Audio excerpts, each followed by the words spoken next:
Okay.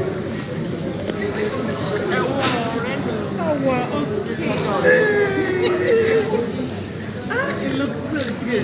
Thank you very much. Wow. Excellent. Excellent. Your husband is looking excellent. Congratulations. My Lord.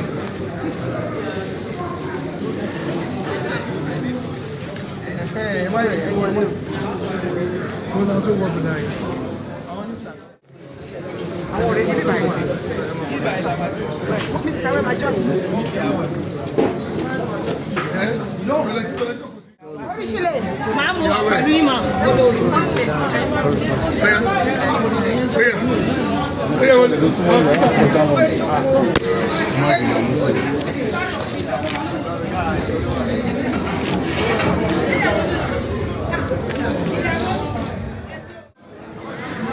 okay.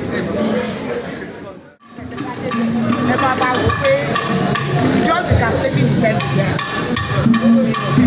I think what you want, but you remember I'm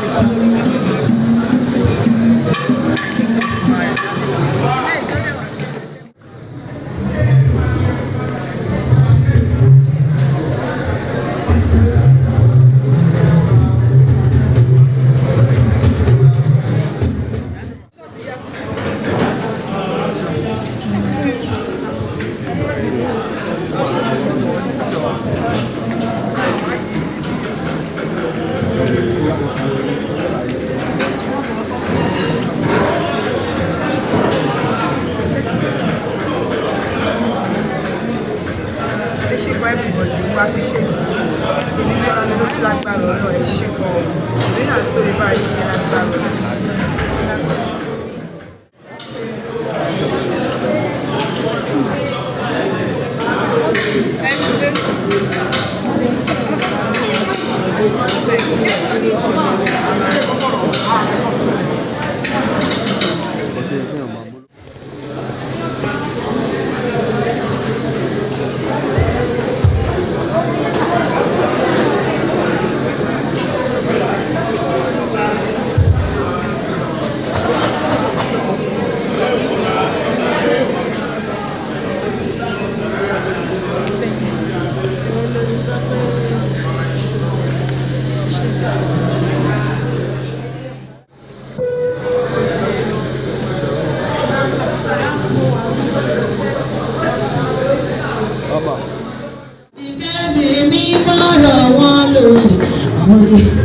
Bóyá tó bá di nítorí ti yeye, wọ́n bá ti gbogbo tẹ́gbẹ́rẹ́ wá jágun mọ́lú.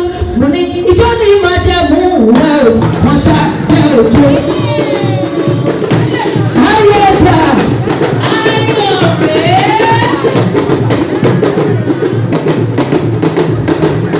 Wọ́n ní ìjọ ní máa jẹ́ mú rẹ̀ o, wọ́n ṣá bẹ́ òjò. Wọ́n ní ìjọ ní máa jẹ́ mú rẹ̀ o. Ó fàìgàn. Ṣó fàìgàn. Ṣó sẹ́ksì. Ṣó tàlẹ́nu. Ṣó tàlẹ́nu. Ṣó ṣàprápra. Ṣó ṣàprápra. Ṣó ṣòprópró. Ó tẹ̀ sọ pé idán gangan. Idán gangan. Idán gangan. Idán gangan. Bọ́lá is your price. Jagunmọ́lú ló sọ bẹ́ẹ̀. One night the only way you are alive. See us in the life is alright. We will never leave your side. We will never let her. We dedicate our time. Whoa, see you are guys. Even if you were nítorí ti ẹ̀yà Bíọ́lá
fàìdà ẹlẹgbẹ́ ìjẹ́ tòkó. Bísí mo rí gbọ́gbọ́ wọ́n ti rí gbọ́gbọ́.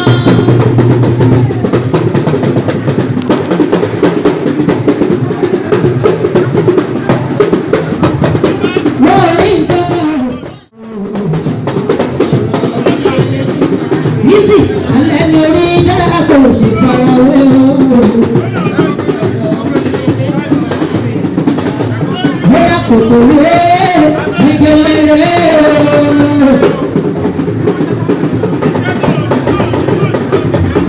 Kò tó lé ẹgbẹ̀lẹ́rẹ́ o. Wàláì ọmọ ara ẹ̀yẹ́lẹ́ o. Ìtura ọba gbẹ́gbẹ́ kò sì tó tẹ̀lé lọ. Tó ní kí wọ́n sùn lé ẹ̀sọ́ fún wọn. Agolo madadi agbele ooo agolo madadi ẹ bóyá ti sèyí àtọ kíkà ló kú rẹ sẹ ó gbẹ agolo madadi owó àjọ ń bá ẹ sùn àjọ ń bá ẹ jí àjọ ń bá ẹ sùn àjọ àlà àjọ ń bá ẹ sùn àjọ ń bá ẹ jí àjọ ń bá ẹ sùn àlọ ń bá ẹ sùn.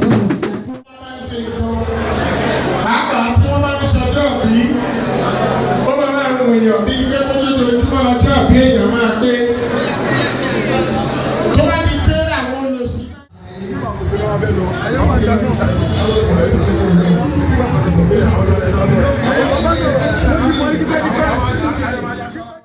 Gentlewoman, grounded in the values of integrity and service, our impact on the lives of people and the wider community is a testament to our unwavering commitment to the betterment of society. In conclusion, Olori Abiola's best life embodies the essence of servant leadership. A woman of the people, her legacy resonates not in grandeur but in the life she has touched and the heart she has uplifted. In her, we find not just a leader, but a beacon of hope, a guiding light for generations to come, and a virtuous woman and a great one. Thank you for listening.